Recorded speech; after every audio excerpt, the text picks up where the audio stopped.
Ok, irmãos. Abra aí suas Bíblias, texto de Atos,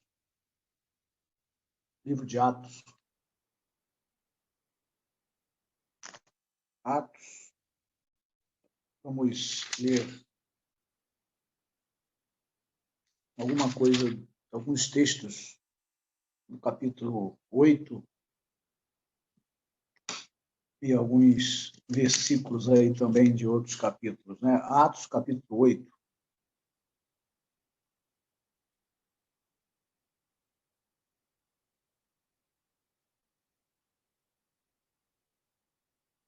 Acho esse texto de Atos texto muito... O livro todo de Atos, né?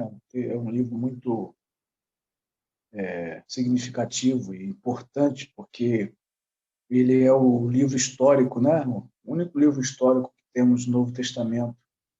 E ele, na verdade, serve como pano de fundo de tudo que o Novo Testamento fala, né? Porque ele é uma ponte, um elo, né, entre o ministério de Jesus e entre as cartas do apóstolo Paulo, né? As próprias cartas que Paulo escreve e os demais apóstolos que estão no Novo Testamento, o que acontece, ou o contexto delas, né, no tempo que elas foram escritas, né, tem muito a ver, o pano de fundo dela está todo no livro de Atos, né? Nas viagens missionárias de Paulo vão surgindo as igrejas, as quais ele escreve, né, as quais ele escreveu e acabou originando as cartas. Mas foi nas suas viagens missionárias que ele foi passando em cada localidade, né, falando do reino, pregando de Cristo, e as pessoas iam se convertendo, e aí então ia surgindo uma comunidade de fé ali, e aquelas comunidades que ele depois vai escrever, para muitas delas, estão todas ali, né, apresentadas e iniciadas por ele na narrativa de Atos, quando você lê os 28 capítulos de Atos, né? De forma que Atos é esse texto muito lindo, que tem como uma referência, fala da expansão do reino, da igreja, né, na verdade, né? Da expansão da igreja, do surgimento dela, da expansão dela aqui no nosso mundo, né, entre nós. E os irmãos sabem, né, que todos nós que estamos aqui presentes nesse momento, nós sabemos aí que capítulo 2 de Atos, né, o Espírito Santo de Deus desce, cumprindo a promessa de Joel, do profeta Joel, cumprindo a palavra de Jesus, né, de que o Espírito Santo viria e capacitaria a igreja, de forma que ali no capítulo 2 o Espírito Santo se manifesta, os apóstolos e são revestidos, né, de autoridade. Pedro começa a assumir a sua liderança e prega com ousadia e dá testemunho, né, e realiza sinais e maravilhas, tanto ele quanto outros apóstolos. Pessoas se convertem ali naquela pregação de Pedro, depois em outra mais à frente, e fora as duas pregações de Pedro, o texto de Atos 2 vai narrando que a cada dia pessoas iam se achegando, né, e congregando, e se agregando, né, e se juntando à comunidade dos discípulos. E a gente vê então acontecendo no capítulo 2 de Atos até o capítulo 7, uma explosão de alguns anos ali, aquela realidade aconteceu. Que às vezes a gente lendo o texto, a gente acha que Atos 2 aconteceu num dia, né? A igreja começou a crescer, aí no outro mês a igreja já estava evangelizando e saindo lá para outras terras, né? Para outras localidades e tudo mais, né? E tudo assim numa sequência logo, né? Mas não. O tempo que a igreja tem aquele momento de avivamento, aquele momento de despertamento ali em Jerusalém, cresce de maneira profunda ali, a realidade da cidade de Jerusalém foi abalada, né? A estrutura ali política foi abalada, a estrutura social ali da cidade de Jerusalém, né? A estrutura religiosa até mesmo com o surgimento e o crescimento da igreja, a explosão de testemunho, né? E pessoas se convertendo, e os apóstolos sendo usados para realizar sinais e maravilhas, testificando, né, a continuidade que o ministério dos apóstolos estava ligada ao ministério de Jesus, de quem eles eram seguidores e a quem eles representavam e quem eles queriam apresentar. Então, acontece um rebuliço ali na cidade de Jerusalém. Só que a igreja fica ali. A igreja está concentrada ali em Jerusalém. Passa-se anos, né? Talvez 6 a 7 anos, a igreja fica ali, concentrada em Jerusalém, vivendo aquele tempo ali que a gente olha, né? E a gente sempre olha para a igreja ali em Jerusalém, como é narrado no capítulo 2, como uma igreja exemplar, como, né, um modelo, como uma referência. E a gente, então, realmente tem muitas coisas ali interessantes a falar, e a gente aprende muito com o jeito de ser daqueles irmãos, né? Testemunhando, tendo temor, cuidando um do outro, né? Vendendo suas propriedades e atento às necessidades um do outro, pessoas sendo agregadas ali a cada dia, conforme nós lemos no final do capítulo 2, né? Só que o que a gente percebe, irmão, é que a igreja estava estagnada ali. A igreja estava fora, desfocada do propósito que Deus tinha. Segundo Jesus tinha deixado claro, né? Vocês seriam minhas testemunhas em Jerusalém, sim, mas também em Samaria, Judéia e confins da terra. E aí o que acontece quando aquela igreja está vivendo aquele tempo tão bom, vamos dizer assim, né?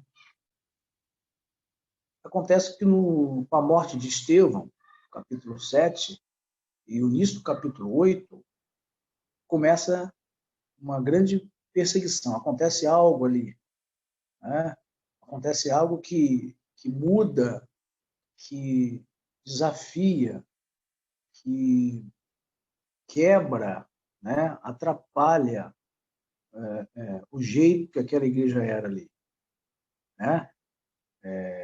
Acontece a perseguição.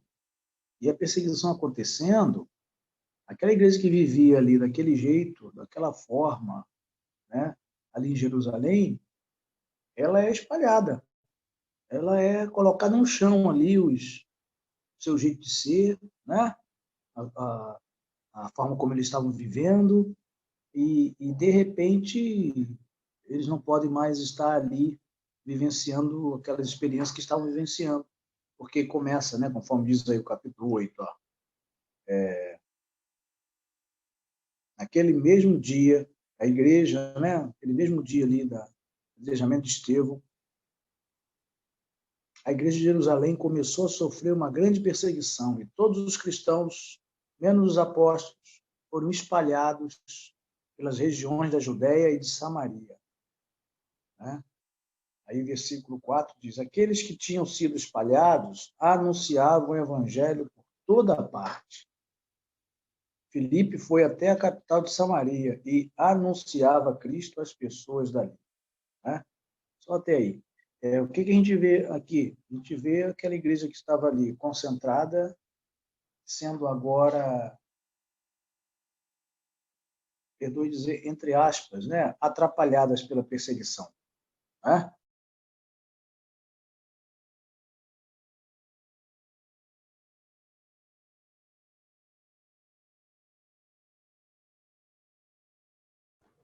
Pastor, está sem o som.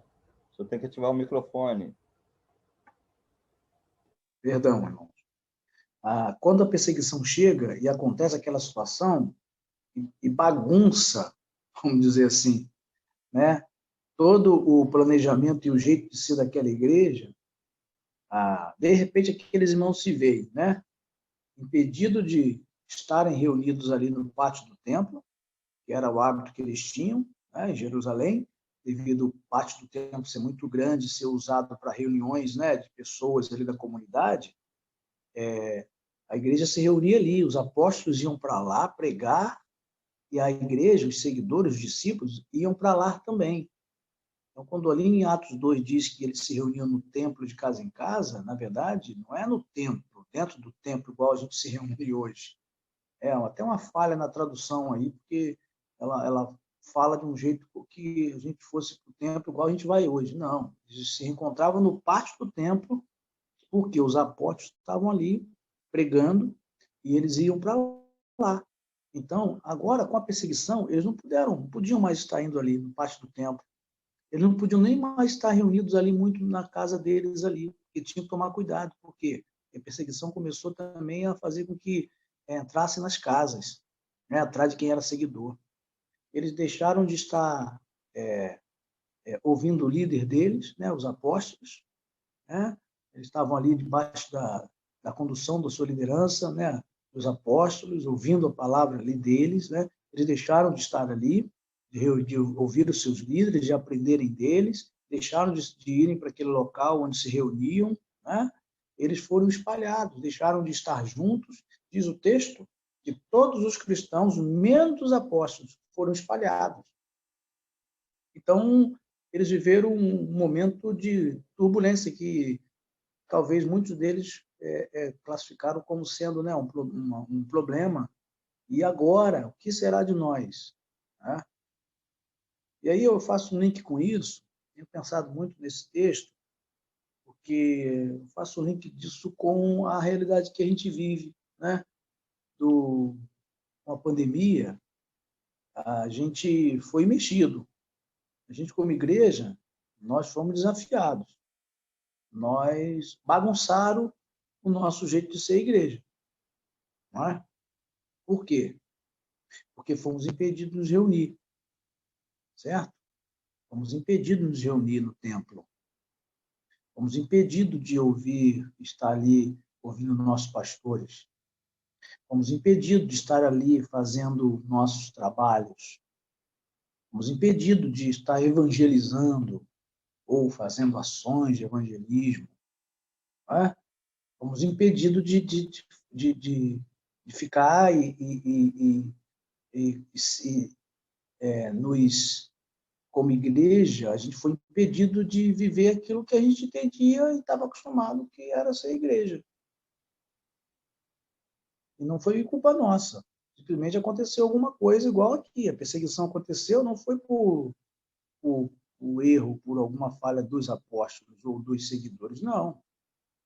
Simplesmente pessoas se sentiam ameaçadas, né, da liderança religiosa, começaram a empreender essa perseguição.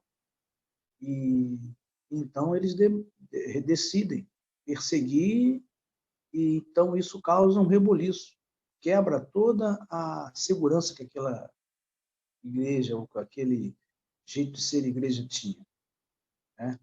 E aí? Eu vi alguns irmãos, né, alguns debates de irmãos, alguns pastores às vezes conversando. Quando veio a pandemia, a gente ficou impedido de estar reunido, né? A pergunta: o que será da vida espiritual dos irmãos agora? É que não podemos mais ir para o culto, é que não podemos mais estar ouvindo o pastor, é que não podemos mais estar fazendo aí. O que será do evangelismo agora? Porque não podemos mais fazer trabalho de evangelismo, não podemos mais fazer ar livre, não podemos fazer mais. Vamos falar do nosso exemplo, né? Não podemos ter mais o semeando, não podemos mais ter, né, um ar livre, uma outra coisa que a gente idealiza, né? O que vai ser agora? Como as pessoas vão ser evangelizadas, né? Como a igreja vai fazer evangelismo? Como a igreja vai viver? Como que as pessoas vão ficar fracas espiritualmente? Não é isso? Ficou essas perguntas, né? E aí eu fico pensando sobre essa realidade que a gente está vivendo, se ela não pode contribuir, né, para algo bom, para reflexão, se ela não é uma realidade que pode nos chamar a uma reflexão até do nosso jeito de ser, até do que entendemos o que é ser igreja, né? Porque a gente, eu acho que precisa e deve fazer uma reflexão, porque se prorrogar esse tempo, né, com as limitações que se tem, ou se vir a surgir uma outra situação que também continue afetando o nosso jeito de, tradicionalmente, não comportarmos mais como tradicionalmente sempre nos comportamos, né? O que será? E aí, olhando para o exemplo que aconteceu aqui com a igreja em Jerusalém, que vivenciou esse momento que atrapalhou o jeito de ser deles, bagunçou e tirou eles do conforto, né? Porque a gente vai se acostumando e ficando confortável, né? Desenvolvemos um jeito de ser e ficamos confortáveis naquele jeito de ser. E quando alguma coisa assim acontece vindo de fora, né, com uma força de nos impedir de continuar sendo e nos identificando e mantendo aquele formato, a gente se sente deslocado e perdidos, né? E imagina como que não foi aquela experiência na igreja de Jerusalém. Eles ali 6 a 7 anos, mais ou menos, inflamados, né? Ali testemunhando, pessoas se convertendo, né? Aquele jeito deles ali de irem lá para o pátio do templo para ouvir os apóstolos, eles vendo aquela ação de cuidado ali um com o outro e outras pessoas da cidade reparando aquilo e se sentindo atraídos, e o Espírito Santo, né, falando ali, pessoas se convertendo, né, como diz o texto lá, só, né, duas mensagens ali de Pedro, 3 mil almas num momento, 5 mil na outra. Fora essa realidade que narra lá, de que todo dia, né, pessoas iam se agregando ao grupo de discípulos. Mas, de repente, isso para e acaba. Aquele formato deles acabou. Não podiam mais se reunir, não podiam mais estar ali, e agora? Nem ouvir os apóstolos podiam mais. E aquilo que aparentemente foi um mal, na verdade, quando a gente olha para todo que está no livro de Atos, até no Novo Testamento, e que a gente para olhar e analisar mesmo na história, na vida da igreja, aquela perseguição foi um aparente mal, foi algo que fez mal em alguns aspectos, né? Levou pessoas a serem presas, né? Levou pessoas a morrerem, não é? Mas isso é um preço que a fé muitas vezes vai exigir de nós, né? Mas a verdade, aquilo que era um aparente mal, foi a perseguição, né? Contribuiu para uma mudança, contribuiu para uma postura nova, contribuiu para uma reflexão. Não é?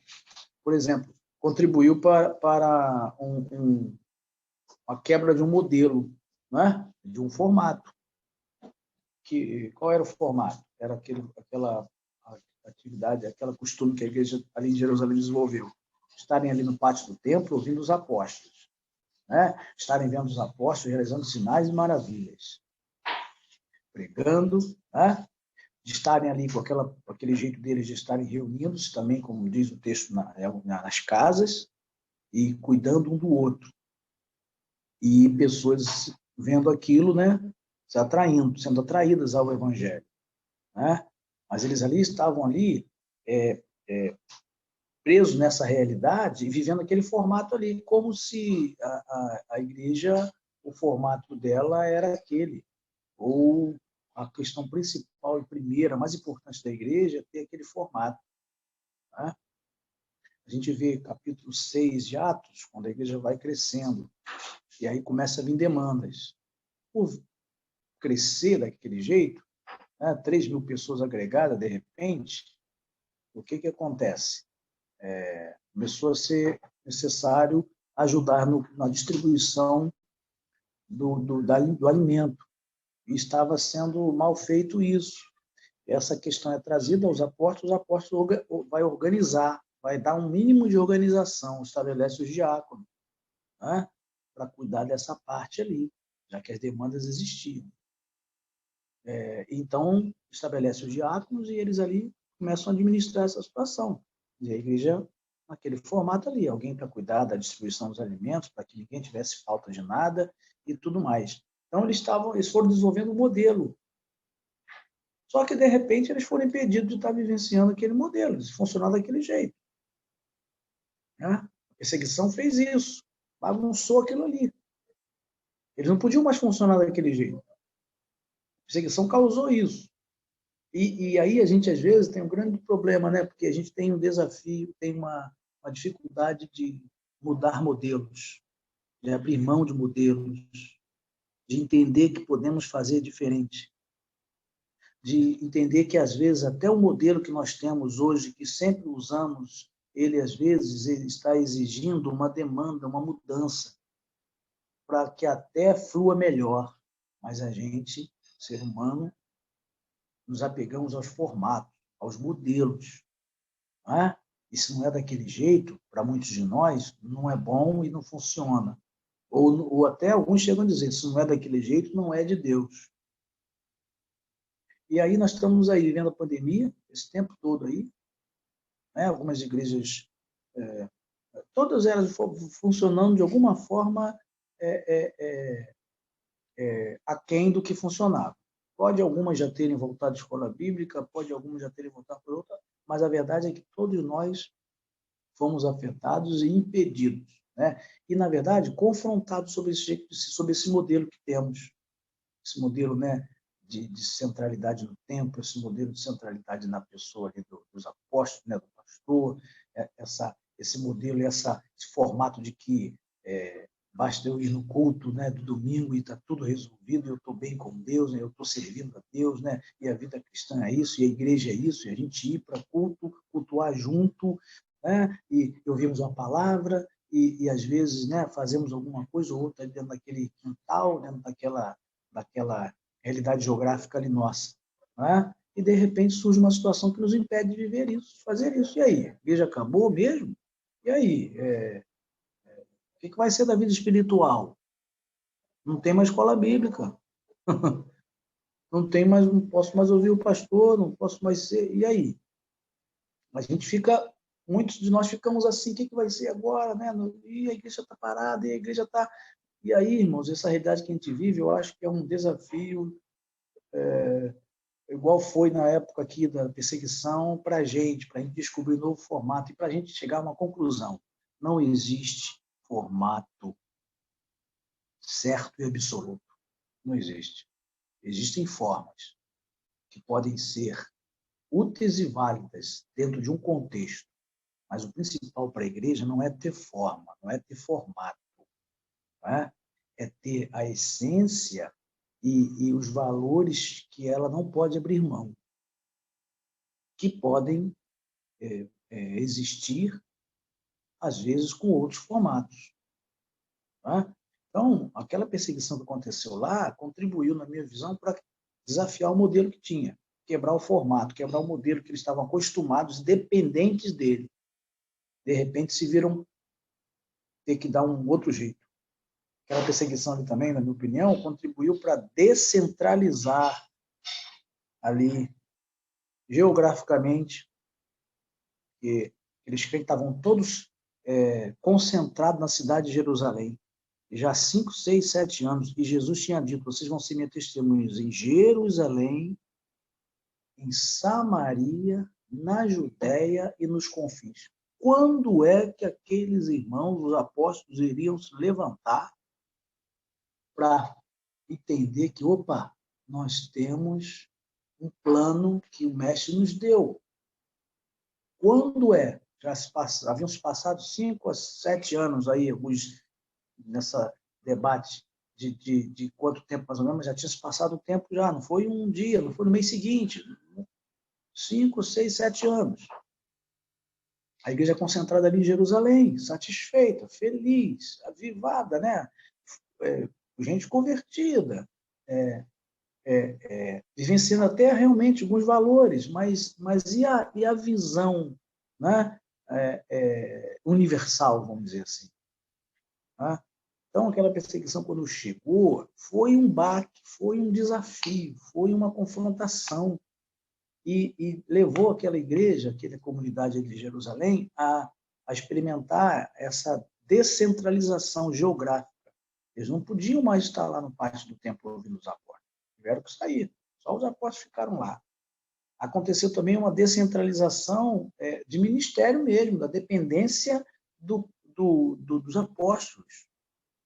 Né? Eram os apóstolos que diz o texto, né? Que era pela mão dos apóstolos, assim aprove a Deus, né? pelo Espírito Santo, pela mão dos apóstolos, fazer maravilhas ali em Jerusalém. E era pela mão deles, e era a pregação deles. E agora, de repente, não é mais eles. Aquele povo sai e os apóstolos ficam. Aquele povo começa a sair devido à perseguição, é obrigado, e descentraliza. Não pode mais estar lá no pátio, não pode mais estar ouvindo os apóstolos, a liderança. E aí? Como que às vezes a gente sofre, não é? Porque a gente está centralizado também, geograficamente, num dia, né? No local, na pessoa que a gente tem que ouvir, porque a gente acha que temos que ouvir o pastor, ou mais alguns ali que estudaram, e eu, né? Eu não posso, né, edificar ninguém, eu não posso ser instrumento de edificação na vida de ninguém, né? Ou se não é o pastor e o outro pastor e o missionário, o seminarista, se é outra pessoa, a gente não dá valor às vezes à palavra, a gente não dá valor à ação nenhuma, a gente fica dependente, né? Se a gente for parar para perceber, irmãos, nós muitas das vezes ficamos dependentes a formatos, como eu falei, e também ficamos centralizados, sabe? E ali aquela perseguição provocou uma descentralização, né? Igual agora também eu acho na pandemia, a gente não pode mais estar ali ouvindo em torno de alguém no culto, no domingo, ouvindo ali aquela pessoa. A gente estamos espalhados de alguma forma. E, na verdade, isso acho que deveria a gente parar e refletir sobre a nossa necessidade, né, de rever se nós não estamos centralizados demais, muitas ações, muito no jeito de ser nosso. Então, aquela perseguição ali, que levou aqueles irmãos a saírem, aparentemente foi um mal, mas aquilo contribuiu para a descentralização. Aquilo também contribuiu para outra coisa, aquilo contribuiu para uma sensibilidade maior, uma dependência do Espírito Santo. O Espírito Santo de Deus, Jesus disse que fiquem em Jerusalém até que do alto sejam revestidos, e vocês serão minhas testemunhas, né? A partir do batismo do Espírito Santo, a partir da ação do Espírito Santo, vão ser testemunhas naquele plano ali que Jesus estabeleceu. Ele estava ali nesse plano, estava Deus, Jesus e o Espírito Santo. A Trindade estava ali, naquele plano. Vai ser testemunho em Jerusalém, Judéia, Samaria e confins da terra. E então, era um plano que a vontade de Deus, a vontade do Mestre e a condução do Espírito Santo era para irem adiante. E só que eles estavam centralizados, formatados de um jeito centralizado. A perseguição contribuiu, né? Foi um vento que não causou dificuldade nenhuma para o Espírito Santo, causou dificuldade e desconforto para eles, como para nós, A questão da pandemia causa dificuldade para nós, e a gente começa a pensar assim, como eu falei, né? E agora? Vai ser da nossa vida espiritual, da vida espiritual dos jovens, das crianças, da vida espiritual das pessoas, o que vai ser do bairro que não vai poder ser evangelizado, porque a igreja não pode mais fazer as ações de evangelismo, o que vai ser? E a gente é que se incomoda, a gente que fica limitado, porque a gente fica o quê? Formatado, centralizado, acomodado, ficamos presos a formas. E às vezes, por estarmos presos a isso, perdemos a sensibilidade, a condução ao vento do Espírito, né? Que é aquela ação de sermos conduzidos pelo Espírito para que ele nos use, nos leve e nos use, né? Não apenas os apóstolos, mas a todos nós que fomos batizados nesse Espírito porque cremos, né? Então, quando acontece esta explosão e essa perseguição, a gente percebe na narrativa, logo aí mesmo no capítulo 8, né, que Filipe